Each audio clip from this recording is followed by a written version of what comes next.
Screen सबको presentation दिख रही है ना? Yes ma'am. Yes ma'am. Okay. तो देखो यहाँ पे जो आपका फॉरेस्ट सर्वे रिपोर्ट जो रहती है, ठीक है, ये आपकी 17 बायनियल असेसमेंट है, मतलब कि 2 साल में एक बार ही आती है, ठीक है। तो पिछली बार जो है यहाँ पे जो ISFR की रिपोर्ट थी वो आपकी कब आई होगी? 2019 में आई होगी, और अब जो है 2 साल बाद फिर से ये आती है 2021 में, ठीक है। और कौन रिलीज़ करता है इसे? जो आपका फॉरेस्ट सर्वे ऑफ इंडिया है, ये हमेशा रिलीज़ करता है, ठीक है। और किसके अंडर आता है? ये मिनिस्ट्री ऑफ इन्वायरमेंट के अंडर ये आता है, ठीक है। अब देखो इसके अंदर आपको पता क्या चलता है? इसके अंदर आपको पता चलता है फॉरेस्ट कवर और आपको ट्री कवर, ठीक है। ट्री कवर थोड़ा सा स्पेसिफिक हो जाता है, उसमें आपके जो है स्पेसिफिकली आप ट्री को काउंट करते हो। फॉरेस्ट कवर में आप क्या करते हो? एक वाइडर एरिया ले रहे हो, उसके अंदर ही ट्री कवर आ जाएगा, ठीक है। तो मेन होता है यहाँ पे फॉरेस्ट एरिया का पता नहीं लगा रहे हैं, यहाँ पे कितने पेड़ हैं, ठीक है, उनका जो है एरियल, मतलब यहाँ पे सैटेलाइट से सर्वे करा जाता है और फिर एक इमेज दी जाती है कि यहाँ पे, ठीक है, कि कितना यहाँ पे फॉरेस्ट कवर जो है वो इंडिया का बढ़ रहा है। और वो स्पेसिफिकली किस लिए होता है? वो एरियाज़ में आपको बताएगा कि यहाँ पे कितने फॉरेस्ट वाले एरिया में आते हैं जो पेड़ हैं आपके, और आपके बैम्बू जो हैं वो आपका कितना है कंट्री में, ठीक है। बैम्बू का असेसमेंट होगा। दूसरा आपका क्या होगा? मैंग्रोव कवर आपको पता चलते हैं। तो जितने भी यहाँ पे आपका क्या है, जो आपका बायोमास है, बायोमास का मतलब क्या होता है? जो आपके प्लांट वाला जो एरिया है उसमें और भी चीज़ें आ जाएंगी, ठीक है, बायोमास में। लेकिन जो आपका प्लांट वाला जो यहाँ पे वेजिटेशन वाला जो एरिया है, ठीक है, वो यहाँ पे मेनली असेस करा जाता है, ठीक है। तो देखो स्पेसिफिकली क्या करते हैं यहाँ पे, और भी बहुत ही यहाँ पे इसके 12 चैप्टर्स हैं, ठीक है। तो इसके अंदर आप क्या करते हो यहाँ पे, इसके अंदर आप क्या करते हो? आप स्पेसिफिकली भी कई बार इसमें देखते हो कि जैसे कि अगर हमारा कोई टाइगर रिजर्व है, तो टाइगर रिजर्व में भी क्या यहाँ पे पेड़ जो हैं वो कम हो रहे हैं या फिर बढ़ रहे हैं, ठीक है। तो अलग अलग तरीके से यहाँ पे मैंग्रोव्स में मैंग्रोव्स देखेंगे कि हमारे बढ़ रहे हैं या कम हो रहे हैं। सरकार ने यहाँ पे मैंग्रोव्स को इम्प्रूव करने के लिए कौन सी स्कीम्स लेके आई हैं, और अगर मैंग्रोव्स इम्पैक्ट हो रहे हैं तो उसका मेन कारण क्या है कि, ठीक है, यहाँ पे साइक्लोन्स आ रहे हैं तो साइक्लोन्स की वजह से। तो ओवरऑल क्या है कि यहाँ पे पूरा जो असेसमेंट है ये यहाँ पे ट्रीज को लेके, जो वेजिटेशन को लेके है, यहाँ पे करा जाता है, ठीक है। ओके। तो देखो यहाँ पे आपका स्टडी कौन करता है? ये जो है आपका ये आपका इसरो के साथ कोलैबोरेशन में होती है, ठीक है। और ground biomass estimation using synthetic aperture radar data. तो रेडार डेटा से ये टेक्नोलॉजी यहाँ पे यूज़ करी जाती है, बिट्स पिलानी यहाँ पे इन्वॉल्व रहता है, ठीक है। और ये सारे जो इंस्टीट्यूट्स हैं कोलैबोरेशन इसरो के साथ यहाँ पे जो पूरा सैटेलाइट डेटा है उसको यहाँ पे पूरा असेस करते होंगे, ठीक है। तो ये GIS में स्पेसिफिक स्टडी होती है, मैप वाली जो स्टडी होती है उसके बेसिस पे यहाँ पे ये पूरा एक एनालाइज पूरी जो GIS, जो लोग यहाँ पे जो GIS वाली जो स्टडी करते हैं उनको पूरा टोपोग्राफी की यहाँ पे पूरी इन्फॉर्मेशन होती है कि, ठीक है, अगर इस तरीके का डार्क कलर दिख रहा है तो इसका यहाँ पे क्या मतलब होगा। तो वही स्पेशलिस्ट यहाँ पे जो इन यूनिवर्सिटीज़ में काम कर रहे होंगे, बच्चे जो स्टूडेंट्स होंगे वो यहाँ पे इस असेसमेंट को यहाँ पे देख रहे होंगे, और एक्सपर्ट्स जो होंगे, ठीक है। ओके। सो अब यहाँ पे जो है इसको और इलेबोरेटेड, जैसे हमारा जो इकोनॉमिक सर्वे जो है वो यहाँ पे काफ़ी इलेबोरेटली प्रेजेंट होने लगा है, वैसे ही यहाँ पे भी क्या है, हर बारी कुछ ना कुछ नया चैप्टर जो है यहाँ पे स्पेसिफिक कुछ ना कुछ आता रहता है, ठीक है। और प्लस हमारे यहाँ पे क्या है कि ये आपका एक बहुत ही इंपॉर्टेंट पैरामीटर नहीं, हमारे कमिटमेंट्स बताएगा, आपके NDCs जो हैं वो आपके बताएगा, ठीक है। Nationally determined contributions. Nationally determined contributions क्या होते हैं?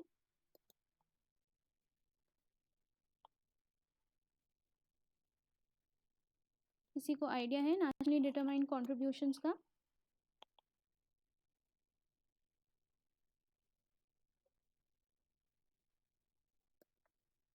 ओके।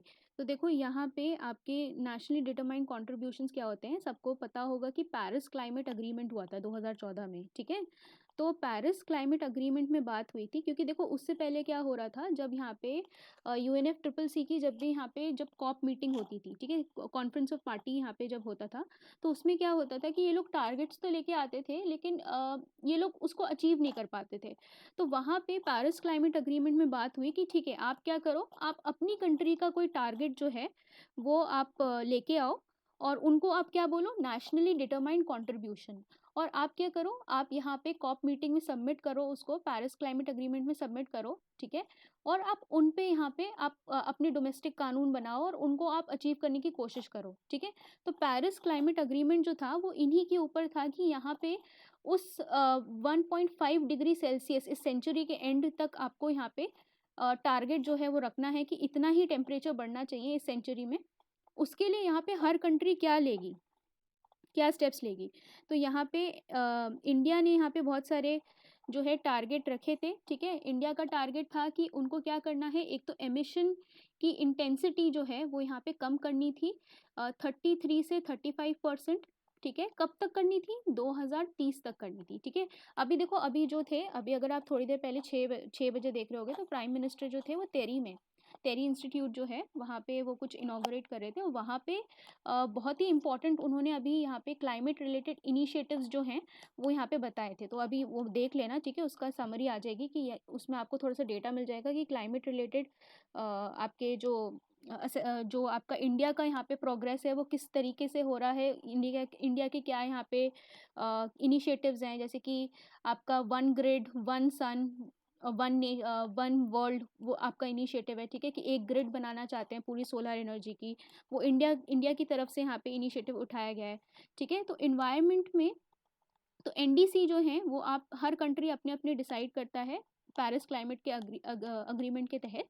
और इंडिया का जो है, देखो ये एनडीसीज जो हैं वो याद कर लेना, ठीक है, क्योंकि हर ये पूछ सकते हैं, काफ़ी इंपॉर्टेंट होते हैं, क्योंकि ये 3-4 एनडीसीज हैं। और अभी जब ग्लासगो में मीटिंग हुई थी तो कुछ बढ़ाए भी थे, ठीक है। तो इनको यहाँ पे याद कर लेना, क्योंकि यहाँ पे जो है ये काफ़ी इंपॉर्टेंट है इन्वायरमेंट में, ठीक है। तो देखो, एक पहला तो है कि यहाँ पे 30 से 35% आपको क्या करना है, जो हम कार्बन का एमिशन कर रहे हैं वो हमें कम करना है 2030 तक, ठीक है। और ये जो आपका 33 से 35% रहेगा, इसका कोई बेस ईयर तो होगा। बेस ईयर इसका क्या है, यहाँ पे 2005 है, ठीक है। 2005 में हम जितना एमिशन कर रहे होंगे उसका 33 से 35% हमें यहाँ पे 2030 तक कम करना है, ठीक है। समझ आ रहा है? Yes ma'am. ठीक है, यस मैम। ओके। और दूसरा आपका था कि 40% की जो आप यहाँ पे बिजली बनाओगे, इलेक्ट्रिसिटी जो बनाओगे, वो आप क्या बनाओगे, यहाँ पे नॉन फॉसिल फ्यूल से बनाओगे, ठीक है। ये भी आपके 2030 तक टारगेट अचीव होने हैं। तो इंडिया जो है यहाँ पे अपने टारगेट्स, देखो क्या होता है हमारा, इंटरनेशनली आपने क्या किया, पेरिस एग्रीमेंट पे आपने साइन किया। अभी इंटरनेशनल अग्रीमेंट्स कैसे, किस तरीके से वर्क करते हैं, देखो हम जाके क्या करते हैं, यहाँ पे इंटरनेशनली इस अग्रीमेंट को साइन करेंगे, हर कंट्री इसको क्या करेगा, साइन करेगा। फिर जब यहाँ पे आपने क्या है, आपने यहाँ पे क्या दिए होंगे, अपने अग्रीमेंट्स दिए होंगे, अपने अपने कमिटमेंट दिए होंगे, ठीक है। कमिटमेंट्स यहाँ पे हमने जो दिए थे वो हमने अपने डाल दिए थे, ये वाले कि हम इतना यहाँ पे कम करेंगे। अभी मैं 2 बताऊंगी, वो वो हमारे कमिटमेंट्स हैं, हमने जाके उन लोग को बता दिया, ठीक है। अब क्या होगा, यहाँ पे हम इन लोगों को कैसे बताएंगे कि हमने ये जो टारगेट्स हैं इनको अचीव किया है। तो हम इस रिपोर्ट के थ्रू बताएंगे कि हमने क्या क्या टारगेट जो है, हमने यहाँ पे कितना फॉरेस्ट कवर बढ़ाया है, क्योंकि ये जो फॉरेस्ट कवर रहेगा ये क्या रहेगा, ये कार्बन सिंक बनेगा इवेंचुअली। तो आप क्या कर रहे हो, आप एक तरीके से यहाँ पे कार्बन का सिंक क्रिएट करना चाह रहे हो, और इसका जो मेन टारगेट इंटरनेशनली आपका यहाँ पे किस में हेल्प होगी, पेरिस क्लाइमेट अग्रीमेंट जो आपने इंडिया ने साइन किया था उसके अंदर। हाँ, ये जो है आप जो है कमिटमेंट्स को दिखा रहे हो, इंडिया जो है अपने कमिटमेंट्स को दिखाता है, ठीक है। तो एनडीसी की यहाँ पे इस रिपोर्ट में बात होगी, ठीक है। दूसरे टारगेट की 1 मिनट में बात करती हूँ। तो यहाँ पे आपको 40% बिजली जो है वो बनानी है, किससे, नॉन फॉसिल फ्यूल से, ठीक है। नॉन फॉसिल फ्यूल का मतलब कि आपको यहाँ पे हाइड्रो इलेक्ट्रिसिटी क्रिएट करनी है, सोलर एनर्जी क्रिएट करनी है, विंड एनर्जी क्रिएट करनी है, न्यूक्लियर पावर से आपको क्रिएट करनी है, ठीक है। तो न्यूक्लियर पावर की अभी इंडिया बात कर रहा था कि भाई हमें जो है न्यूक्लियर पावर जो है और आप यहाँ पे एक्वायर करने दो, क्योंकि अगर जब तक यहाँ पे वेस्टर्न कंट्रीज जो हैं, यहाँ पे यूरोपियन जो यूरेनियम है उसके ऊपर यहाँ पे इंडिया को एक्वायर नहीं करने देंगे, तो हम यहाँ पे नॉन फॉसिल फ्यूल इलेक्ट्रिसिटी कैसे बनाएंगे, क्योंकि न्यूक्लियर एनर्जी भी जो है वो यहाँ पे क्या है, इको फ्रेंडली है। तो इंडिया जो है यहाँ पे एनएसडी में इंक्लूड होना चाहता है, उससे क्या होगा, यहाँ पे हम यूरेनियम वगैरह एक्वायर कर सकते हैं एनीवेज, ठीक है। तो सेकंड टारगेट ये था। दूसरा आपको यहाँ पे जो हमारे इस रिपोर्ट में जो डायरेक्टली हमें हेल्प करेगा वो है आपका कार्बन सिंक बनाने का। वो इंडिया का तीसरा टारगेट है। इंडिया ने यहाँ पे तीसरी बात जो है कमिट की है वो आपकी क्या की है कि हम यहाँ पे एडिशनल सिंक बनाएंगे, ठीक है। मतलब अभी जो है वो तो है, लेकिन हम एडिशनल सिंक बनाएंगे कार्बन का। कार्बन अब्जॉर्ब करेगा। कार्बन कौन अब्जॉर्ब करेगा? ये सारे पेड़ अब्जॉर्ब करेंगे। और कितने बनाएंगे हम यहाँ पे? कि हम इतने बनाएंगे कि यहाँ पे हमारे 2.5 से 3 बिलियन टन, ठीक है, इतने टन जो है हमारा कार्बन जो है वो यहाँ पे अब्जॉर्ब हो जाए। तो इसीलिए हमारा क्या ज़रूरी है, हम यहाँ पे अपने आप को असेस करेंगे, forest survey of India assess करेगा कि हम यहाँ पे कितने पेड़ जो हैं, यहाँ पे फॉरेस्ट कवर हमारा कितना बढ़ रहा है और कितना हम जो हैं यहाँ पे कितना हम कार्बन सिंक बना पा रहे हैं, ताकि हम अपनी जो पेरिस क्लाइमेट में हमने जो नेशनली डिटरमाइंड कंट्रीब्यूशन कमिटमेंट्स दिए हैं वो हम अचीव कर पाए। आज ही यहाँ पे पीएम ने बोला है अभी 1 घंटे पहले कि हम जो हैं हमने बराबर अपने कमिटमेंट्स जो हैं, अपने वादे जो हैं हम पूरा करने के उसमें हैं। हम इंडिया जो है बहुत ही अच्छे से परफॉर्म कर रहा है इन एनडीसीज को यहाँ पे अचीव करने के लिए, ठीक है। और उन्होंने यहाँ पे फोर्स किया है ये डेवलप कंट्रीज को, उन लोग को यहाँ पे डेवलप कंट्रीज को कितना देना था, आपको $100 बिलियन जो है उनको यहाँ पे फंड में डालना था, ठीक है। जो पेरिस क्लाइमेट अग्रीमेंट के अंडर यहाँ पे जो फंड बनाया गया है, यहाँ पे इनको इस फंड से क्या किया जाएगा, जो डेवलपिंग कंट्रीज हैं उनको यहाँ पे पैसा दिया जाएगा ताकि वो ग्रीन एनर्जी को यहाँ पे यूज़ कर पाएँ, उनको टेक्नोलॉजी अपग्रेडेशन यहाँ पे दिया जाए, ठीक है। तो ये पैसा जो है यहाँ पे डेवलप कंट्रीज जो हैं वो यहाँ पे नहीं देती हैं, ठीक है। तो आज यहाँ पे पीएम ने बोला है कि आपको जो है अपने कमिटमेंट्स जो हैं वो पूरे करो। इंडिया जो है वो अपने पूरे कर रहा है, ठीक है। तो ये यहाँ पे आज वाला सीन है, वो कल आप देखना उसमें न्यूज़ में, ठीक है। अब देखो हम कल फॉरेस्ट कवर की बात कर रहे थे कि फॉरेस्ट कवर इंडिया में कितना है। तो जब हमने एनसीईआरटी में देखा था तो वहाँ पे कितना था, वहाँ पे आपका जो था वो कुछ 21% के आसपास था, ठीक है।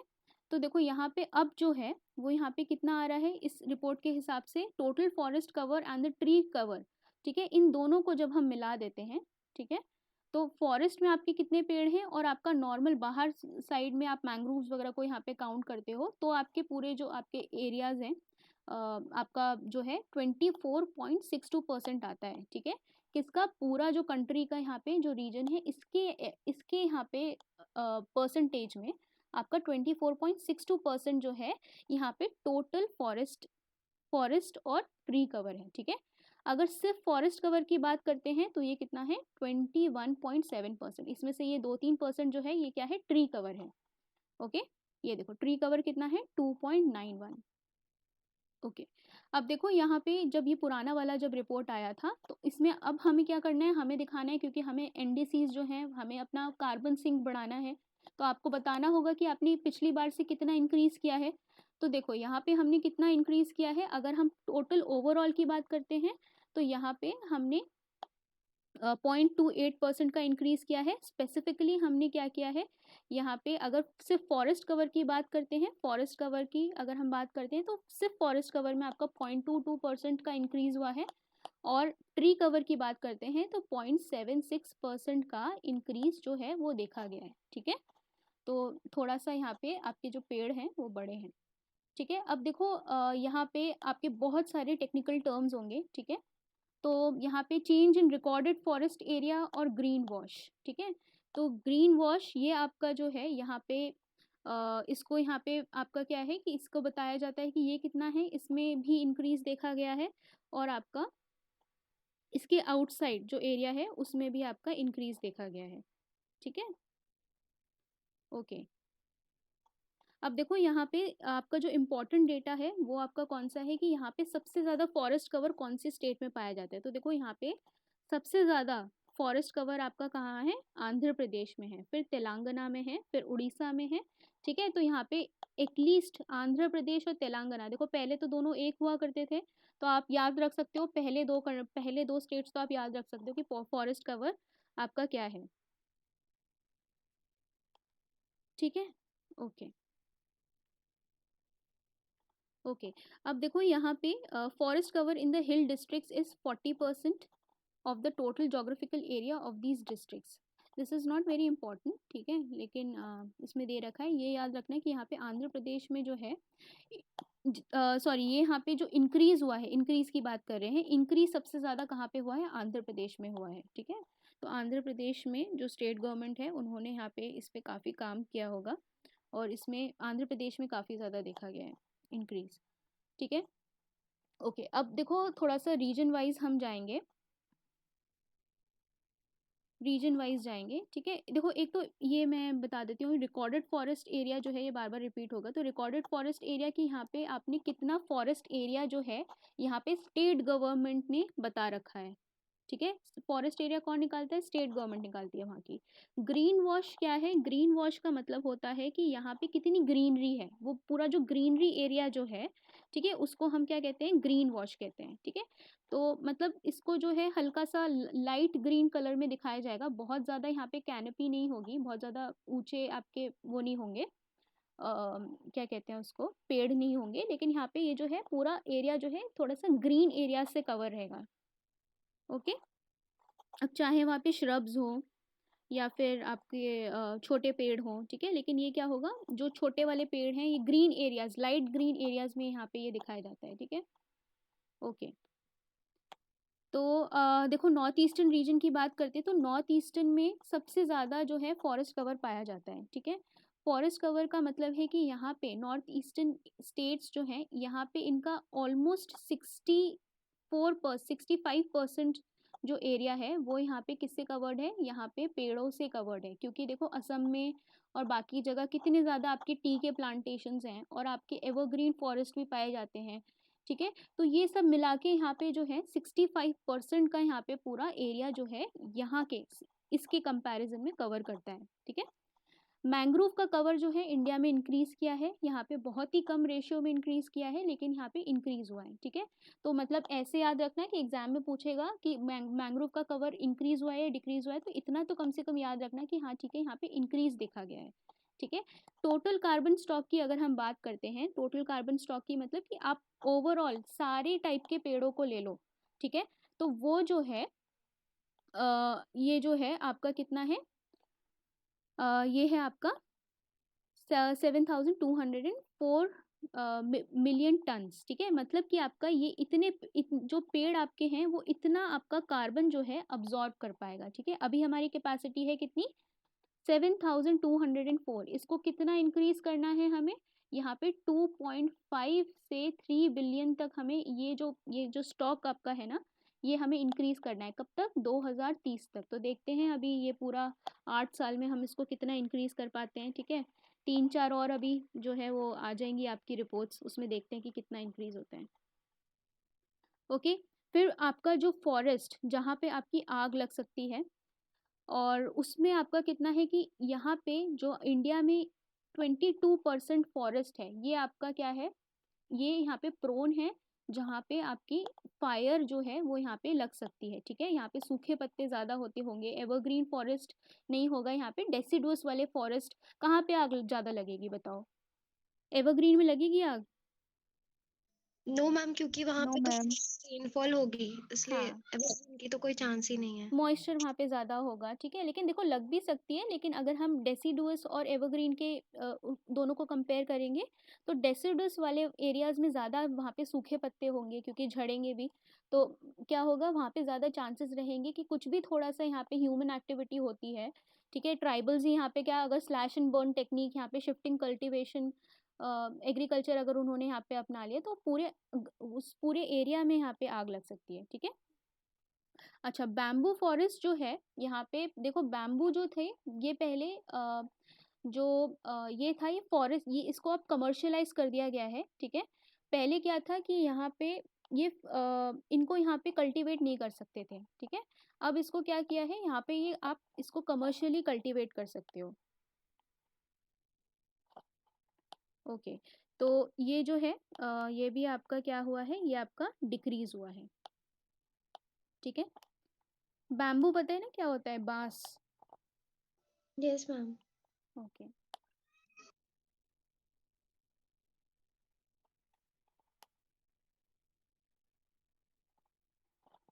ठीक है, अब देखो यहाँ पे आपके सबसे पहले ये टेबल हम बाद में देखते हैं, पहले हम ये टर्म्स देख लेते हैं कि क्या होते हैं। देखो यहाँ पे जो आपके ये सर्वे में आपका क्या होता है, 3 यहाँ पे मेजर कैटेगरीज होती हैं, ठीक है। एक होता है ओपन फॉरेस्ट, एक होता है मॉडरेटली डेंस फॉरेस्ट, एक होता है वेरी डेंस फॉरेस्ट। तो यहाँ पे जितनी यहाँ पे क्या होगी डेंसिटी रहेगी पेड़ों की, उसके हिसाब से यहाँ पे जो है फॉरेस्ट को कैटेगराइज करा जाएगा, ठीक है। तो अब देखो यहाँ पे कितना इनका किस तरीके से यहाँ पे इसको मेजर करा जाता है। तो देखो यहाँ पे वेरी डेंस फॉरेस्ट की अगर हम बात करते हैं, देखो पहले तो हमें पता है कि फॉरेस्ट कवर में क्या लेते हैं। तो देखो फॉरेस्ट कवर में हम वो पेड़ लेंगे जहाँ पे पेड़ों की डेंसिटी जो है 10% से ऊपर जाएगी, ठीक है। मतलब एक ही एरिया है, ठीक है, यहाँ पे क्या है 10% आपके जो है यहाँ पे पेड़ हैं, ठीक है। तो इसको हम क्या कवर, इसको हम किस में ले लेंगे, इसको हम फॉरेस्ट कवर में ले लेंगे, काउंट कर लेंगे। हालांकि 10% जो है वो बहुत कम है, लेकिन हम इसको भी क्या करते हैं यहाँ पे फॉरेस्ट कवर में ले लेते हैं, ठीक है। तो हमारा एक क्राइटेरिया रहता है, अगर वो यहाँ पे एग्जाम में पूछेंगे तो क्राइटेरिया कितना है, 10% से ऊपर का यहाँ पे अगर कैनोपी रहती है, डेंसिटी रहती है, तो उसको हम क्या बोलते हैं, फॉरेस्ट कवर बोलते हैं, ठीक है। ये हमारा एक क्राइटेरिया है। अब देखो ये कैनोपी जो है इसको यहाँ पे वेरी करके यहाँ पे 3 कैटेगरीज बनाई गई हैं। कौन सी कैटेगरीज हैं, एक तो जहाँ पे यहाँ पे डेंसिटी क्या होगी 70% से ऊपर रहेगी, तो वो वाले फॉरेस्ट आपके क्या कहलाएंगे, वेरी डेंस फॉरेस्ट कहलाएंगे, ठीक है। फिर आपकी क्या रहेगी, यहाँ पे आपकी कैनोपी की डेंसिटी कितनी रहेगी, 40 से 70% अगर यहाँ पे जो है पेड़ों की डेंसिटी रहेगी, तो आपका ये क्या कहलाएगा, मॉडरेटली डेंस फॉरेस्ट, ठीक है। और ओपन फॉरेस्ट कौन से रहेंगे, आपके जो 40% से कम रहेंगे, ठीक है, 10 से 40% तक, ठीक है। तो ये बहुत इंपॉर्टेंट कैटेगराइजेशन है, ये यहाँ पे पूछ सकते हैं कि यहाँ पे स्टेटमेंट्स में कि वो कंफ्यूज कर सकते हैं आपको कि ओपन फॉरेस्ट का जो है यहाँ पे डेंसिटी होती है 40 से 70%, तो ठीक है, ये इसमें आप कंफ्यूज हो सकते हो।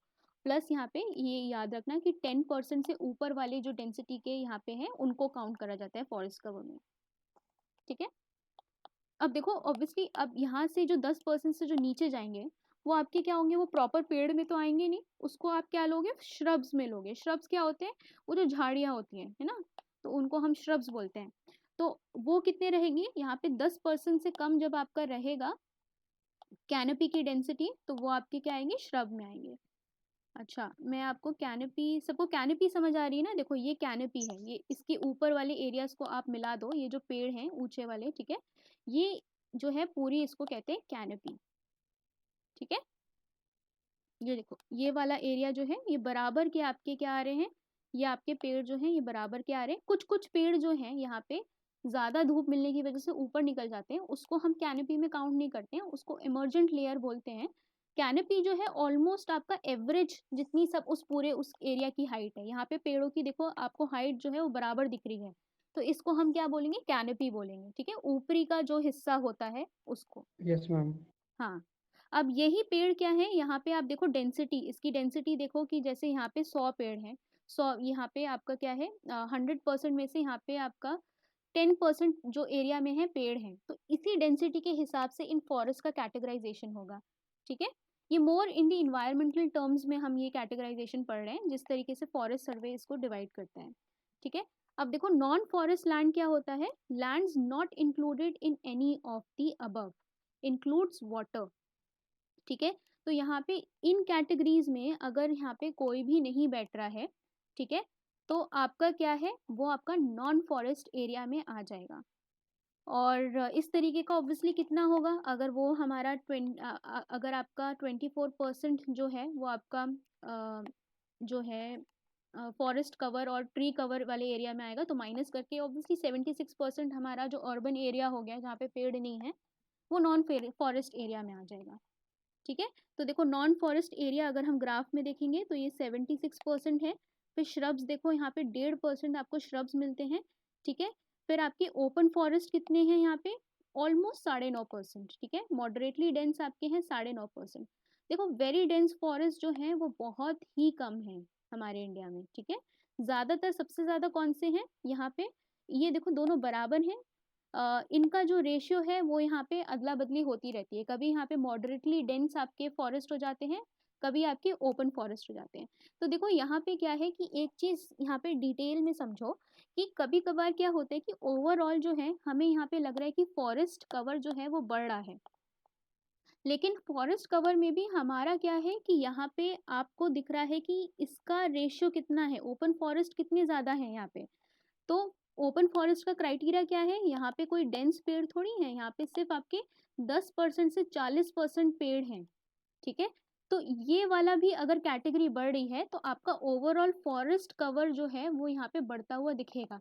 तो इस अगर आप इसको ग्राउंड रियलिटी में देखोगे तो इसका मतलब ये नहीं कि बहुत ही अच्छी सिचुएशन हो रही है। अगर सिचुएशन कब अच्छी होगी, जब आप स्पेसिफिकली यहाँ पे देखोगे कि वेरी डेंस फॉरेस्ट की कैटेगरी जो है यहाँ पे बढ़ रही है, ठीक है। अगर ये 3 से 4% हो जाए तब आप देखोगे कि हाँ ठीक है, ये जो आपका कैनोपी है ये आपके अच्छे घने जंगल जो है यहाँ पे पाए जा रहे हैं, ठीक है।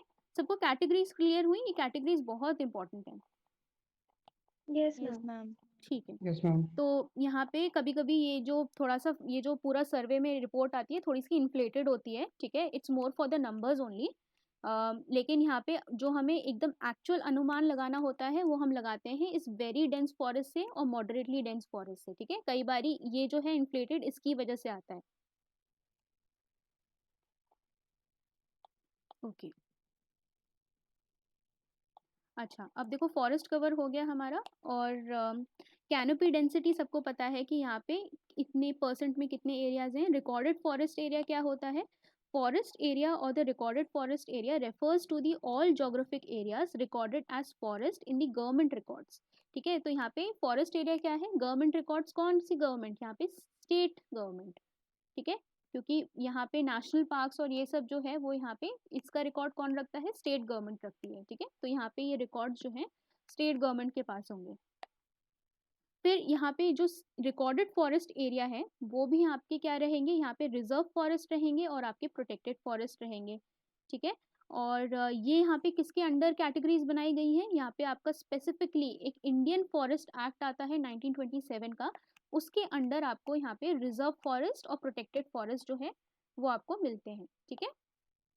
ओके सो बिसाइड्स इसके यहाँ पे बहुत सारे ऐसे एरियाज हैं जो आपके मतलब और भी बहुत सारे इसके होंगे। स्पेसिफिकली आपके जो मेन कैटेगरीज हैं यहाँ पे प्रोटेक्टेड और रिजर्व फॉरेस्ट जो हैं वो होते होंगे, ठीक है। ओके अब देखो ट्रीज आउटसाइड फॉरेस्ट, तो ये आपका नॉन फार्मिंग एरियाज जो हैं आपका, जिस तरीके के आप मान लो कि अर्बन एरिया में है ना, अर्बन एरिया में घरों के पास यहाँ पे पेड़ हैं लेकिन उनका यहाँ पे डेंसिटी इतनी ज़्यादा नहीं होगी तो वो फॉरेस्ट कवर में नहीं आएंगे, लेकिन वो यहाँ पे क्या, वो किस कैटेगरी में आएंगे? ट्रीज आउटसाइड फॉरेस्ट, ठीक है। तो देखो रोड के किनारे यहाँ पे क्या होता है, यहाँ पे बहुत सारे पेड़ जो है वो यहाँ पे लगा दिए जाते हैं ना, लेकिन आप उसको फॉरेस्ट कवर में नहीं गिनोगे, उसको आप किस में गिनोगे? यहाँ पे ट्रीज आउटसाइड फॉरेस्ट में, ठीक है। अब ट्री कवर क्या होता है? ट्री कवर आपका होता है all patches of trees occurring outside RFA, ठीक है, outside RFA which are of size less than 1 hectare, 1 hectare including the scattered tree cover forms an important tree cover forms an important part of the trees outside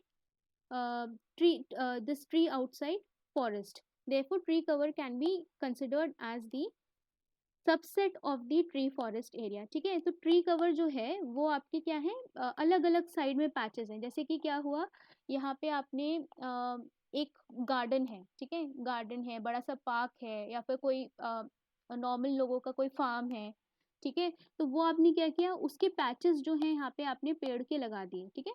तो इस वाली category में जो है ये आपके कौन से आएंगे? ट्री कवर इसको हम बोलेंगे, ठीक है। तो ये बहुत कन्वेंशनल डेफिनेशन में नहीं आते हैं, मतलब बहुत प्रॉपर डेफिनेशन में नहीं आते हैं, ठीक है। ये नॉर्मल फॉरेस्ट कवर से तो बाहर ही रहेंगे, लेकिन क्या होंगे यहाँ पे, इसका साइज जो रहेगा यहाँ पे 1 हेक्टेयर का रहेगा, लेकिन यहाँ पे थोड़े क्या होंगे, बिखरे हुए पेड़ रहेंगे, ठीक है। तो ये ओवरऑल तो यहाँ पे आउटसाइड वाले फॉरेस्ट में आएंगे, लेकिन इसका जो है एक पैच एरियाज रहेगा, ठीक है, अनइवन सा यहाँ पे डिस्ट्रीब्यूशन रहेगा। ओके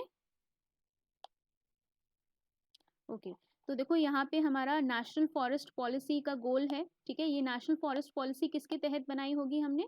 यहाँ पे हमने पेरिस एग्रीमेंट जो है, यहाँ पे जो एनडीसीज हमें जो लगा आपको यहाँ पे अचीव करने हैं, उसके तहत आप नेशनल फॉरेस्ट पॉलिसी बनाओगे। क्यों बनाने की ज़रूरत है? क्योंकि आप कोई भी इंटरनेशनली अग्रीमेंट साइन करते हो, ट्रीटी साइन करते हो, कोई भी यहाँ पे कुछ भी आप यहाँ पे अग्रीमेंट इंटरनेशनली साइन करते हो, तो आप उसको इंटरनेशनली साइन करके आते हो और फिर आप उसको रैटिफाई कब करते हो? रैटिफाई का मतलब होता है आप वहाँ पे डोमेस्टिक कानून बनाते हो या वहाँ पे पॉलिसी बनाते हो। तो इसके लिए स्पेसिफिकली हमारी पॉलिसी कौन सी है? यहाँ पे नेशनल फॉरेस्ट पॉलिसी है, जिसके अंडर हम अपना एनडीसीज को अचीव करेंगे। सॉरी, हम ये आपकी नेशनल फॉरेस्ट पॉलिसी जो है ये आपकी बहुत पहले चल रही है और ये हमारा टारगेट जो है अभी हमारा 21.9% यहाँ पे जो है इसको हमें अचीव करना है 33% तक। ठीक है, ये एक मतलब यहाँ पे इक्विलिब्रियम वाला स्टेटस है कि हमारी कंट्री में एटलीस्ट 33% एरिया जो है यहाँ पे ग्रीन कवर में आना चाहिए, फॉरेस्ट और ट्री कवर का। ठीक है, तो देखो चाहेंगे तो यहाँ पे अगर इसको ऐसे रिकॉर्ड्स में इंक्रीज करना है तो आप आराम से यहाँ पे ओपन फॉरेस्ट वाला बढ़ा सकते हो और फिर इसको दिखा सकते हो, डेटा में तो एटलीस्ट आ ही जाएगा। ठीक है, तो यहाँ पे इसका इंक्रीज इसमें नहीं दे रखी हूँ। ठीक है,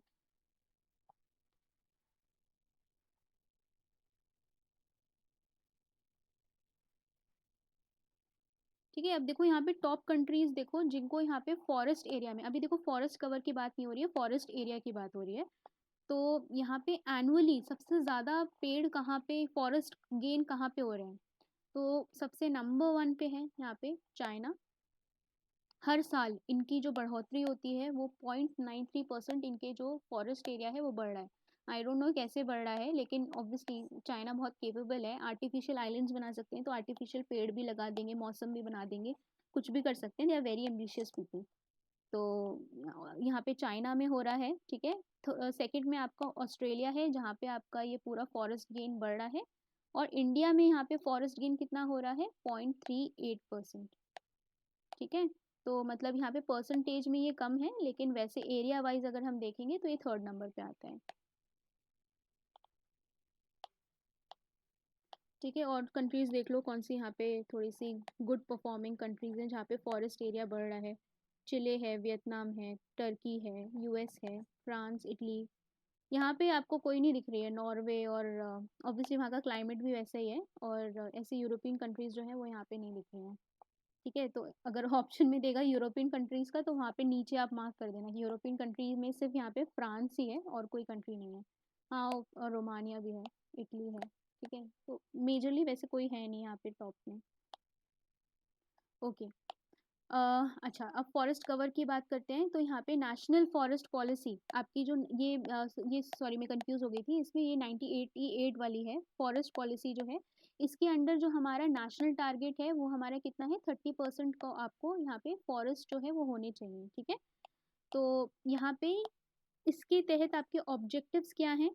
आपके ऑब्जेक्टिव्स हैं कि आपको मॉनिटर करना है। ठीक है, ये जो भी चेंजेस हो रहे हैं डिस्ट्रिक्ट लेवल पे, कितने चेंज हो रहे हैं स्टेट लेवल पे, ऑब्वियसली आप क्या करोगे? यहाँ पे रोड बनाओगे, कंस्ट्रक्शन करोगे तो आप पेड़ काटोगे, है ना? आपने मेट्रो बनाई तो पेड़ काटे, तो वहाँ वो वाला जो डेटा रहेगा वो यहाँ पे डिस्ट्रिक्ट लेवल पे जाएगा, फिर स्टेट लेवल पे जाएगा, फिर नेशनल लेवल पे जाएगा। तो इसको यहाँ पे किसके अंडर ट्रैक करा जाएगा? इस नेशनल फॉरेस्ट पॉलिसी के अंडर यहाँ पे ट्रैक करा जाएगा। ठीक है, ये सारी इन्फॉर्मेशन इनके पास रहेगी, स्टेट गवर्नमेंट के पास और सेंट्रल गवर्नमेंट के पास। ठीक है, और यहाँ पे यही कि इनका फॉरेस्ट कवर जो है, इनकी डेंसिटी किस तरीके से यहाँ पे चेंज हो रही है, वही पूरा यहाँ पे असेसमेंट रहेगा कि किस तरीके से यहाँ पे आपका जो पेड़ कम बढ़ हो रहे हैं वो पूरा डेटा जो है यहाँ पे रहेगा। ठीक है, ओके, अब देखो यहाँ पे लार्जेस्ट फॉरेस्ट कवर की बात करते हैं। देखो इंक्रीज सबसे ज्यादा कहाँ देखा गया था? आंध्र प्रदेश में देखा गया था। ठीक है, फॉरेस्ट कवर में सबसे ज्यादा इंक्रीज जो इस साल हुआ है वो आंध्र प्रदेश में देखा गया था। लेकिन सबसे ज्यादा फॉरेस्ट कवर कहाँ पे मिलता है? आपको मिलता है मध्य प्रदेश में। ठीक है, तो याद रखना नॉर्थ ईस्टर्न स्टेट नहीं है, मध्य प्रदेश है, जिसके अंदर आपको सबसे लार्जेस्ट आपको फॉरेस्ट कवर मिल रहा है, सबसे ज्यादा फॉरेस्ट कवर। ठीक है, सेकंड आपका क्या है? आपका अरुणाचल प्रदेश है, उसके बाद आपका क्या है? थर्ड आपका छत्तीसगढ़ है। ठीक है, तो फर्स्ट 2 3 याद रखना कि ये सबसे मेन आपका है कि फॉरेस्ट कवर इंडिया में सबसे ज़्यादा कहाँ है। मध्य प्रदेश, फिर अरुणाचल प्रदेश, फिर छत्तीसगढ़, ठीक है। नॉर्थ ईस्टर्न स्टेट जो है वो सेकेंड नंबर पे है। The states from the northeastern region have the highest percentage of the forest cover in terms of the total geographical area. देखो यहाँ पे एक चीज होती है कि आप क्या कर रहे हो, यहाँ पे टोटल फॉरेस्ट कवर निकाल रहे हो कि यहाँ पे टोटल फॉरेस्ट एरिया यहाँ पे कितना ज्यादा है, ठीक है। हो सकता है कि मध्य प्रदेश का एरिया भी तो बहुत बड़ा है ना, तो यहाँ पे क्या होगा, पेड़ जो यहाँ पे टोटल लगेंगे वो ओवरऑल ज्यादा एरिया में आएंगे, इसीलिए यहाँ पे इसका जो कवर रहेगा वो यहाँ पे ज्यादा रहेगा, ठीक है। इसीलिए मध्य प्रदेश यहाँ पे नंबर 1 पे आएगा। लेकिन अगर हम यहाँ पे स्टेट के रिस्पेक्टिव में बताएंगे कि यहाँ पे स्टेट अगर यहाँ पे इसका ये जो है 100, ये जो 100% एरिया है स्टेट का, उसके उसके रिलेटिव में बताएंगे, उसके रिलेशन में अगर हम बताएंगे, तो अगर इसमें किसका ज्यादा है कि भाई यहाँ पे जो मिजोरम है, मिजोरम का ही 84% जो है, सबसे ज्यादा ऐसा स्टेट है जो जिसमें सबसे ज्यादा पेड़ है, ठीक है, सबसे ज्यादा फॉरेस्ट कवर है। तो अगर उस स्टेट के रिस्पेक्टिव जमीन के हिसाब से बताना है तो यहाँ पे नॉर्थ ईस्टर्न स्टेट्स आते हैं जो सबसे ऊपर रहते हैं। और अगर हमें टोटल एरिया के पर्सपेक्टिव में बताना है कि कहाँ सबसे ज्यादा कवर पाया जा रहा है, तो आपका कौन सा आ रहा है, मध्य प्रदेश में आ रहा है, ठीक है। तो देखो यहाँ पे मिजोरम जो है, यहाँ पे इसका 84% एरिया जो है ये फॉरेस्ट कवर से ढका हुआ है, ठीक है। फिर अरुणाचल प्रदेश है। देखो अरुणाचल प्रदेश यहाँ पे भी सेकंड नंबर पे है और यहाँ पे भी सेकंड नंबर पे है, ठीक है। अरुणाचल प्रदेश में कितनी एरिया में पेड़ आपका फॉरेस्ट कवर पाया जा रहा है, 79%, ठीक है। फिर मेघालय है, फिर मणिपुर है, फिर नागालैंड है। तो दो आपको चीजें यहाँ पे डेटा याद रखना है, एक मध्य प्रदेश में ओवरऑल सबसे ज्यादा है, दूसरा मिजोरम में उस लैंड के एरिया के 84% है, ठीक है। ओके अब देखो नेट इंक्रीज अगर हम बात करते हैं कि इतना ज्यादा, अभी हमने देखा था ना कि यहाँ पे 0.38% का इंक्रीज हुआ था, तो वो आपका कितना है एरिया के टर्म्स में, आपका 1540 स्क्वायर किलोमीटर जो है वो नेशनल लेवल पे बढ़ा है, ठीक है। और इंक्रीज कहाँ पे सबसे ज्यादा हुआ है, ये हमने अभी थोड़ी देर पहले देखा था, सबसे ज्यादा इंक्रीज कौन से स्टेट में हुआ है, आंध्र प्रदेश में हुआ है, आंध्र प्रदेश में, ठीक है। ये देखो ये थोड़े कंफ्यूजिंग फैक्ट हैं, तो इनको यहाँ पे ना लिख लेना कहीं पे, क्योंकि इन्हीं में कंफ्यूजन होगी और इन्हीं से क्वेश्चंस बनेंगे। बाकी सब तो चलो कॉन्सेप्चुअल रहेंगे, लेकिन फैक्ट वाले जो हैं इसमें से ऐसा भी है कि क्वेश्चंस तो आ सकते हैं, पीसीएस में तो बिल्कुल आ सकते हैं, ठीक है। तो आंध्र प्रदेश सबसे पहला रहेगा जहाँ पे बहुत ज़्यादा इंक्रीज हुआ है, और तेलंगाना सेकंड रहेगा, ठीक है, फिर उड़ीसा। तो ये पहले दो तो यहाँ पे याद रखना, ठीक है। कुछ याद नहीं रहे तो कम से कम फर्स्ट सेकंड याद रखना, अगर थर्ड भी याद रखना है तो थर्ड भी रख सकते हो, बहुत अच्छी बात है, ठीक है। अब देखो कुछ ना कुछ यहाँ पे अरुणाचल प्रदेश जो है वो सेकंड नंबर पे है, largest forest cover, second largest forest cover area और second largest geographical area which is under forest cover.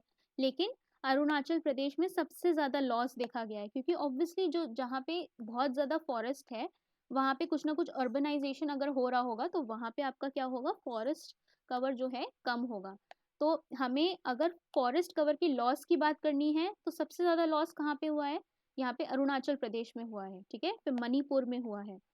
तो याद रखना कि नॉर्थ ईस्टर्न स्टेट्स ही आपके ऐसे हैं जहाँ पे सबसे ज्यादा फॉरेस्ट कवर कम भी हो रहा है, ठीक है। मध्य प्रदेश नहीं है यहाँ पे, तेलंगाना नहीं है, आंध्र प्रदेश नहीं है, नॉर्थ ईस्टर्न स्टेट है। नॉर्थ ईस्टर्न स्टेट में भी कहाँ पे, जहाँ आपका अरुणाचल प्रदेश है, ठीक है। ये सबको डिफरेंसेस समझ आ रहे हैं मैं क्या कह रही हूँ, यस मैम। कंफ्यूजन तो नहीं हो रही इसमें? Yes ma'am. Yes ma'am. Okay okay ठीक, ओके। अब देखो यहाँ पे ये भी बहुत सारा डेटा है, ये हमारा ज़्यादा इम्पोर्टेंट है नहीं, ओके। मेजर सिटीज़ में अगर हम बात करते हैं तो यहाँ पे इतना इनका 500 स्क्वायर किलोमीटर जो है यहाँ पे इनका एरिया जो है, इसमें फॉरेस्ट कवर पाया जाता है। ज़्यादा ऑब्वियसली पेड़ नहीं होंगे, अर्बनाइज्ड एरिया है ये, ठीक है। तो देखो अर्बनाइज्ड एरिया जो है, जो शहरी एरिया है, वहाँ पे आपका क्या है 10% तक का यहाँ पे इन सिटीज़ के रिस्पेक्टिवली यहाँ पे इनका फॉरेस्ट कवर है। लेकिन ये अगर हम बात करते हैं जो थोड़े से यहाँ पे पहाड़ी इलाके हैं तो वहाँ पे थोड़ा सा ज़्यादा है, ऑलमोस्ट यहाँ पे क्या है कि डबल होगा, ठीक है, इसका डबल ही है 902%, ठीक है। तो ऐसे याद रख सकते हो कि जितना शहर में यहाँ पे फॉरेस्ट कवर है, सबसे बड़ी शहर जो है उसका यहाँ पे डबल थोड़ा सा होगा, ऑलमोस्ट डबल से थोड़ा कम, 100 स्क्वायर किलोमीटर, ठीक है। कम कर दो तो वो 900 के आसपास यहाँ पे जो पहाड़ी एरियाज हैं, पहाड़ी डिस्ट्रिक्ट हैं, उनके आपके पास होगा, ठीक है। ओके, तो देखो ये जो 7 शहर हैं, ये कौन से लिए इन्होंने, ऑब्वियसली यहाँ पे अहमदाबाद लिया है, बेंगलुरु लिया है, चेन्नई लिया है, ये कौन सी सिटीज़ हैं, ये यहाँ पे टियर 1 सिटीज़ हैं, ठीक है। टियर 1 सिटीज़ जो होती हैं, जो हाईली मेट्रोपॉलिटन एरियाज होते हैं, जो बहुत ही डेवलप्ड एरियाज होते हैं, यहाँ पे ऑलमोस्ट यहाँ पे 8 सिटीज़ हैं, ठीक है, जो टियर 1 में आती हैं। उसके बाद फिर जो थोड़ी बीच की सिटीज़ होती हैं वो टियर 2 होती हैं, और फिर जो कस्बे होते हैं वो आपके टियर 3 सिटीज़ में आते हैं। ओके, तो यहाँ पे अहमदाबाद है, बैंगलोर है, चेन्नई है, दिल्ली है, हैदराबाद है, कोलकाता है, मुंबई है, ठीक है। तो ये वाले जो है इनका असेसमेंट दिया गया है। अब देखो इसमें से अगर हम एक फैक्ट याद रख सकते हैं कि यहाँ पे दिल्ली में सबसे ज़्यादा फॉरेस्ट कवर है, ठीक है, और सबसे कम कहाँ है यहाँ पे, कोलकाता में। तो दीदी को याद रख लेना, ठीक है, कोलकाता में यहाँ पे सबसे ज़्यादा कम फॉरेस्ट कवर है, और दिल्ली में जो है सबसे ज़्यादा फॉरेस्ट कवर है, ठीक है, 7 बड़े शहरों में कंपेयर करते हैं तो। ओके, समझ आया सबको, ठीक है, यस चलो। मैम। ओके ओके, चलो अब मैंग्रोव की यस बात मैम। करते हैं। अच्छा, ये वाला जो डेटा है ना, आप हर जगह आप मीन्स वाले आंसर में कोट कर सकते हो। अगर आप अर्बनाइजेशन की प्रॉब्लम आप यहाँ पे लिख रहे हो, ठीक है, कोई आंसर कोट कर रहे हो, तो आप यहाँ पे आराम से यहाँ पे फॉरेस्ट सर्वे वाली रिपोर्ट को आप कोट कर सकते हो कि यहाँ पे क्या है कि अर्बनाइजेशन की वजह से यहाँ पे जो दिल्ली में है वो 11% यहाँ पे सिर्फ पेड़ पाए जाते हैं, ठीक है। तो ये डेटा आप बहुत ही क्रिएटिवली आप ये सब यूज़ कर सकते हो, ठीक है, क्योंकि कुछ भी अपनी बात मानने के लिए आपके पास डेटा होना चाहिए। अच्छा, अब मैंग्रोव कवर देखते हैं। तो मैंग्रोव जो है वो तो बहुत ही इंपॉर्टेंट होते हैं, वो आपकी कोस्ट लाइन जो है पूरी उसको सेव करते हैं साइक्लोन से, ठीक है। तो मैंग्रोव्स कहाँ कहाँ हमने कल देखे थे, कहाँ कहाँ पाए जाते हैं मैंग्रोव्स, मैम ये सुंदरबन डेल्टा के साइड और उड़ीसा के साइड, उड़ीसा के साइड, और कावेरी डेल्टा के साइड, गोदावरी डेल्टा के कृष्णा साइड, डेल्टा। हाँ, ठीक है। हाँ सॉरी, कृष्णा डेल्टा। तो यहाँ पे जो भी नदी आपके इधर ईस्टर्न वाले साइड में आपका डेल्टास बना रही है, वहाँ पे भी मैंग्रोव मिल रहे हैं। तो ज़रूरी नहीं है कि आपका मैंग्रोव जो है वो सुंदरबन एरिया में मिल रहा है, जहाँ पे डेल्टा है वहाँ पे आपका मैंग्रोव जो है वो वहाँ पे मिलते हैं, ठीक है। तो मैंग्रोव जो हैं ये क्यों इम्पोर्टेंट होते हैं, यहाँ पे एक तो इनका रूट सिस्टम बहुत कॉम्प्लेक्स होता है, और ये जो है ये सी वेव की एनर्जी जो है उसको पूरा अब्जॉर्ब कर लेते हैं। पानी के नीचे इनके बहुत गहरे यहाँ पे जड़ें होती हैं, तो यहाँ पे जैसे क्या होंगी, यहाँ पे समुंदर की वेव्स आएंगी तो इसको यहाँ पे क्या होगा, रोक देगा ये।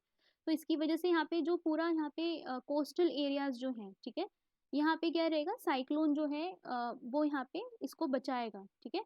तो देखो यहाँ पे ज्योग्राफी के हिसाब से ना बंगाल में इर्रिस्पेक्टिव ऑफ कि यहाँ पे कोई हिंदू है या फिर मुस्लिम है, ठीक है, यहाँ पे एक लोकल माता भी जो है उनको यहाँ पे चाहे वो मुस्लिम हो चाहे वो हिंदू हो, वो यहाँ पे पूजा करते हैं। और उसका जो यहाँ देखो कोई भी रिलीजन होता है तो वहाँ पे उसकी ज्योग्राफी के हिसाब से वो जो कल्चर है वहाँ का ढल जाता है। तो वहाँ पे क्या है कि बंगाल में वहाँ पे जो लोकल माता है, ठीक है, वो काली माता का ही एक जो है डेटी है, ठीक है। तो उन्हीं की तरह जो है उनको पूजा जाता है, और ऐसा बोला जाता है कि जो ये माता हैं वो यहाँ पे पूरे एरिया को, कोस्टल एरिया को यहाँ पे बचाती हैं। तो देखो साइंटिफिक लॉजिक तो ये हुआ कि यहाँ पे बहुत सारे मैंग्रोव्स हैं, और साइक्लोन्स इस वजह से यहाँ पे इसकी एनर्जी कम हो जाती है, लेकिन यहाँ पे जब लोगों को साइंटिफिक रीज़न नहीं समझ आता है तो उससे क्या होता है, रिलेटेड कल्चर और ट्रेडिशंस बनने लगते हैं। तो यहाँ पे क्या होता है कि वो सोचते हैं कि यहाँ पे क्या है, इतने साइक्लोन्स आते हैं लेकिन हमें कोई प्रोटेक्ट कर रहा है, तो यहाँ पे हमें भगवान जो है वो प्रोटेक्ट कर रहे हैं। तो उससे रिलेटेड जो है लोकलाइज्ड ट्रेडिशंस भी आप देख सकते हो कि बंगाल में यहाँ पे पाए जाते हैं, ठीक है। तो मतलब वो वहाँ पे दुर्गा पूजा तो बहुत ही प्रोमिनेंट है, और आपकी काली माता का भी एक और मैं लोकलाइज देवी का नाम भूल रही हूँ, उनकी पूजा होती है, और वो यहाँ पे हिंदू मुसलमान सब जितने हैं वो सब पूजा करते हैं उनकी, ठीक है।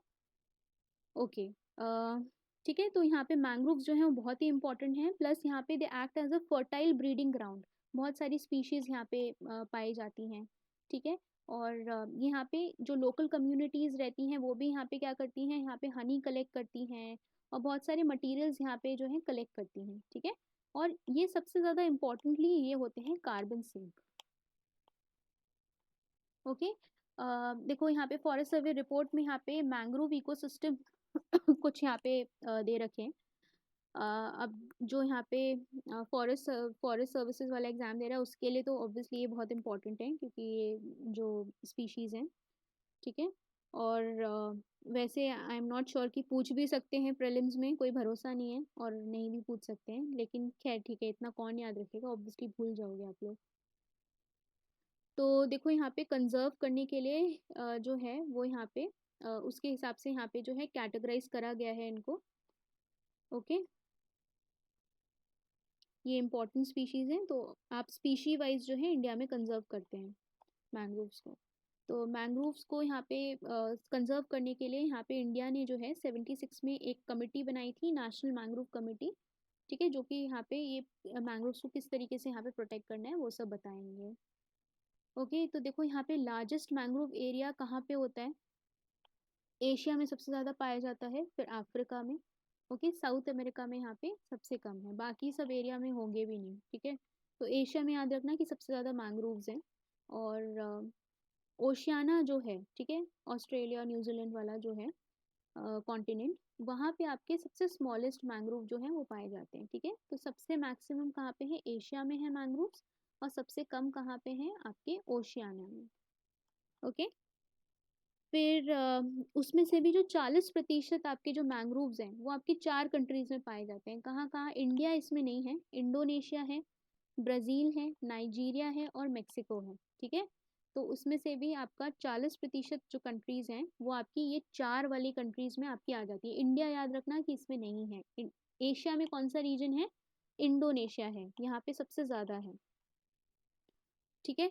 तो मैंग्रोव कवर यहाँ पे क्या हुआ है?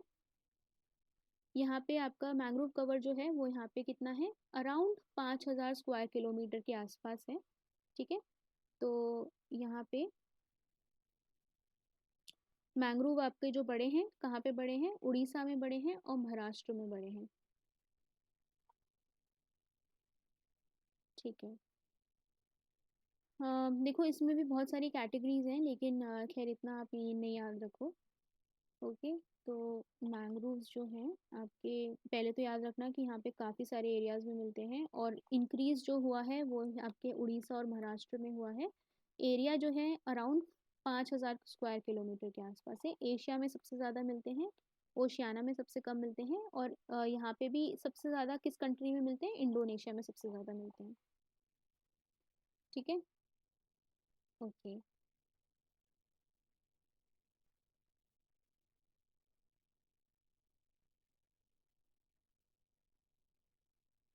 देखो अब ये जो उड़ीसा में आप देख रहे हो ना 8 और 4, तो ये जो है ये इंक्रीज को दर्शा रहा है, ठीक है। कम अगर हुआ है तो यहाँ पे गुजरात में हुआ है मैंग्रोव, ठीक है।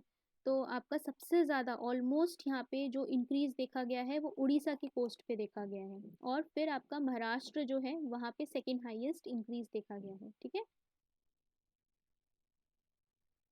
ओके, अब देखो टाइगर रिजर्व्स की बात करते हैं, तो टाइगर रिजर्व्स का भी यहाँ पे दे रखा है। तो पहली बात तो यहाँ पे कौन सी स्पीशीज पाई जाती है टाइगर की, दैट इज इम्पोर्टेंट, कि यहाँ पे कौन सा आपका स्पीशीज है? आपका रॉयल बंगाल टाइगर है। इसको हम क्या बोलते हैं? इसका साइंटिफिक नाम क्या है? पैंथेरा टिग्रिस, ठीक है। और this is considered as an umbrella species whose conservation indirectly protects many other species at the ecosystem, ठीक है। तो ये किस टाइप की स्पीशी होती है? की स्टोन स्पीशी, ठीक है। की स्टोन स्पीशी पता है? Yes ma'am. मैम जो वो एक स्पीसी होती है वो पूरे इकोसिस्टम को साथ लेकर चलती है। बिल्कुल बिल्कुल, अगर यहाँ पे ये शेर, ये आपके जो टाइगर्स हैं वो मर जाएंगे, तो जब टाइगर अगर मरने लगे तो इसका मतलब ये यहाँ पे खाने की कमी से मर रहे हैं, और खाने की कमी कब होगी? जब यहाँ पे आपके डियर्स नहीं रहेंगे। डियर्स कब नहीं रहेंगे? जब यहाँ पे आपका पूरा जो आपके जो श्रब्स हैं, आपकी घास है, आपके नॉर्मल जो नीचे वाला वेजिटेशन है, ठीक है, वो नहीं रहेगा। तो जब यहाँ पे ये पूरी इको, ये जो आपका पूरा, आपका जो पूरा साइकिल है, ठीक है, फूड चेन जो है वो इफेक्ट होगी, तब यहाँ पे जो हाईएस्ट जो यहाँ पे एनिमल जो बैठा हुआ है फूड चेन में, वो इफेक्ट जब होगा तो उसको, मतलब ये जो है आप इससे डिटरमाइन कर सकते हो कि ये सबसे ज़्यादा इंपॉर्टेंट है। अगर ये इफेक्ट हुआ तो इसका मतलब इससे नीचे वाली सारी स्पीशीज जो है वो इफेक्टेड हैं। ठीक है, तो यहाँ पे इसीलिए हम क्या करते हैं, हम यहाँ पे कीस्टोन स्पीशीज को अगर हम यहाँ पे प्रोटेक्ट करें, अगर हम यहाँ पे टाइगर को प्रोटेक्ट कर रहे हैं तो हमारे इसके साथ पूरा जो आपका जंगल है वो प्रोटेक्ट होता है साथ में। ठीक है, तो इंडिया में यहाँ पे ये याद रखना, साइंटिफिक नाम क्या है, रॉयल बंगाल बंगाल टाइगर का, पैंथेरा टिग्रिस है। इसका स्टेटस क्या है, ये एंडेंजर्ड है। ठीक है, और IUCN का मतलब यहाँ पे इंडेंजर्ड इसका स्टेटस है। और एशियाटिक लाइन ये यहाँ पे इंडीमिक है इंडिया के लिए। ठीक है, गुजरात में मिलता है गिर फॉरेस्ट में। बीच में जो था इनको यहाँ पे बीमारी हो गई थी, इनको वायरल इन्फेक्शन हो गया था, इनके दांत जो थे वो यहाँ पे टूटने लगे थे और मरने लगे थे यहाँ पे। ठीक है, एशियाटिक लाइन्स तो ये भी जो है ये इंडेंजर्ड है। ओके, तो एंडेंजर्ड दोनों हैं यहाँ पे, जो रॉयल बंगाल बंगाल टाइगर है और एशियाटिक लाइन है, ये दोनों यहाँ पे कीस्टोन स्पीशीज कहलाई जाएगी। ठीक है, इन्वायरमेंट का पार्ट है, आई गेस आप इन्वायरमेंट जब पढ़ोगे तो उसमें आपको पढ़ने को मिलेगा। ठीक है, तो इंडिया जो है यहाँ पे 70% वर्ल्ड के टोटल जो टाइगर्स हैं वो इंडिया में पाए जाते हैं। ठीक है, उसके बाद जो है रशिया में पाया जा रहा है और इंडोनेशिया में पाया जा रहा है। सबसे इम्पॉर्टेंट अग्रीमेंट जो यहाँ पे टाइगर से रिलेटेड है वो आपका है TX2 अग्रीमेंट। ठीक है, ये यहाँ पे सेंट पीटर्सबर्ग करके यहाँ पे एक डिक्लेरेशन साइन हुआ था 2012 में, उसके अंडर यहाँ पे ये TX2 अग्रीमेंट साइन हुआ था। इसके अंदर आपको क्या करना था, आपको जो आपकी टाइगर की पॉपुलेशन है उसको यहाँ पे डबल करना था। ठीक है, कब तक करना था, यहाँ पे 2022 तक करना था, लेकिन इंडिया ने इसको शायद पिछले साल ही यहाँ पे अचीव कर लिया था, डबल हमारी हो गई है पॉपुलेशन। ठीक है, तो 2 साल पहले ही हमने इसे अचीव कर लिया था, जो कि बहुत ही अच्छी बात है। और कीस्टोन स्पीशीज है तो आपके मतलब यहाँ पे जंगल भी प्रोटेक्ट हो रहे हैं। ओके, तो यहाँ पे जो TX2 अग्रीमेंट साइन किया गया था ये यहाँ पे रशिया में साइन किया गया था उस टाइम। और ये इंडिया, नेपाल, भूटान, बांग्लादेश, मेनली यहाँ पे जो इंडियन ओशन वाली जो आपकी कंट्रीज़ हैं वो सारी तो आ ही रही हैं। ठीक है, बे ऑफ बंगाल वाली कंट्रीज़ भी आ रही हैं। मेनली यहाँ पे जो बे ऑफ बंगाल वाली कंट्रीज़ हैं वो आपकी आ रही हैं। ठीक है, Nepal, Bhutan, Bangladesh, Myanmar, Russia, China भी है। ठीक है, रशिया, चाइना और थाईलैंड, कंबोडिया, लाओस, वियतनाम, ये सारी कंट्रीज आ रही हैं। ठीक है, इसको लेके यहाँ पे टाइगर टास्क फोर्स बनाई गई थी। ऐसी काजीरंगा में राइनोस को, वन हॉर्न राइनो को प्रोटेक्ट करने के लिए भी उनको यहाँ पे फोर्स बनाई जाती है। इसी तरीके से यहाँ पे टाइगर्स को प्रोटेक्ट करने के लिए एक फोर्स बनाई जाती है। आपको पता है ना, काजीरंगा नेशनल पार्क जो है वहाँ पे, यस मैम। हाँ वहाँ पे फोर्स होती है बाकायदा, क्योंकि वहाँ पे जो पूरा उनका हॉर्न होता है उसकी तस्करी होती है। ठीक है, तो जो आपकी यहाँ पे ये जो हॉर्न है पूरा, पता है इसका बहुत ही इंटरनेशनल मार्केट में बहुत ही कॉस्ट होता है। ये 1 लाख रुपए का मिलता है, मतलब 1-1.5 लाख रुपए का ये जो है, इसका सिर्फ एक हॉर्न जो है वो आपका बेचा जाता है। तो इसीलिए एक राइनो को आराम से मारो और लाखों रुपए में कमाओ उसे पैसे। तो यहाँ पे जो है उसके लिए बहुत ही प्रोटेक्शन जो है, अलग से फोर्स जो है यहाँ पे लगाई जाती है काजीरंगा नेशनल पार्क में। लोकल वहाँ पे स्कूल के बच्चे बहुत एक्टिव रहते हैं, वो लोग बड़े सारे इनिशिएटिव्स चलाते रहते हैं और अपने घर में लोगों को थोड़ा सा कैंपेनिंग वगैरह करते रहते हैं, तो वहाँ पे कम्युनिटी को भी इन्वॉल्व करा जाता है। तो इस तरीके से वहाँ पे काजीरंगा में पूरा जो वन हॉर्न राइनोसोरस है उसको प्रोटेक्ट करा जाता है। इसी तरीके से यहाँ पे भी टाइगर को प्रोटेक्ट करने के लिए टाइगर टास्क फोर्स जो है वो बनाई गई है। ठीक है, और प्रोजेक्ट टाइगर जो है वो सबको पता है यहाँ पे कब लॉन्च हुआ था, 73 में लॉन्च हुआ था। ठीक है, अच्छा अब देखो यहाँ पे टाइगर, अभी हमने जब शुरू में देखा था तो हमने देखा था कि यहाँ पे टाइगर वाले एरियाज की जो टाइगर वाले जो रिजर्व्स हैं उसके अंदर फॉरेस्ट कवर किस तरीके से यहाँ पे इंक्रीज हुआ है। तो देखो यहाँ पे पक्के नेशनल पार्क है अरुणाचल प्रदेश में, वहाँ पे आपका क्या है, 96% in terms of forest cover as a percentage of the area of tiger reserve. ठीक है, उस टाइगर रिजर्व में 96.83% का फॉरेस्ट कवर है। ठीक है, किसमें सबसे ज़्यादा है, पक्के नेशनल पार्क इन अरुणाचल प्रदेश। ठीक है, तो अरुणाचल प्रदेश में आप यहाँ पे थोड़ा सा, अगर आपको वाइल्ड गेस भी करना होगा कभी, तो आप याद रखना कि अरुणाचल प्रदेश में काफ़ी ज़्यादा फॉरेस्ट कवर है। वैसे तो सेकंड हाईएस्ट था, लेकिन यहाँ पे इसका जो नेशनल पार्क है इसमें हाईएस्ट, इसका जो टाइगर रिजर्व है वो यहाँ पे हाईएस्ट इसमें फॉरेस्ट कवर पाया जाता है। फिर अचानक मार आपका टाइगर रिजर्व जो है वो कहाँ पे है, मध्य प्रदेश में है। यहाँ पे भी आपका 95% का फॉरेस्ट कवर पाया जाता है। सिमलीपाल में अभी आग लगी थी, ठीक है, तो यहाँ पे जब सिमलीपाल में आग लगी होगी तो ये पूरा इकोसिस्टम अफेक्ट हुआ होगा, ठीक है। उड़ीसा में पाया जाता है। यहाँ पे आप देखो कितना ज़्यादा यहाँ पे फॉरेस्ट कवर है, वहाँ पे कुछ ह्यूमन एक्टिविटी की वजह से ही पूरा आग लग गई थी, ठीक है। तो याद रखना, अरुणाचल प्रदेश का पक्के टाइगर रिजर्व, फिर अचानक मार, फिर सिमलीपाल, ये पहले 3 हैं जहाँ पे टाइगर आपके सबसे ज़्यादा आपका फॉरेस्ट कवर पाया जाता है, ठीक है। चलो अब इसका इसमें और भी थोड़े से चैप्टर्स बचे हैं, वो हम नेक्स्ट उसमें देख लेंगे। ज्योग्राफी स्टार्ट करें। Ma'am world history. Ma'am world history. Sorry sorry, हाँ वर्ल्ड हिस्ट्री, हाँ।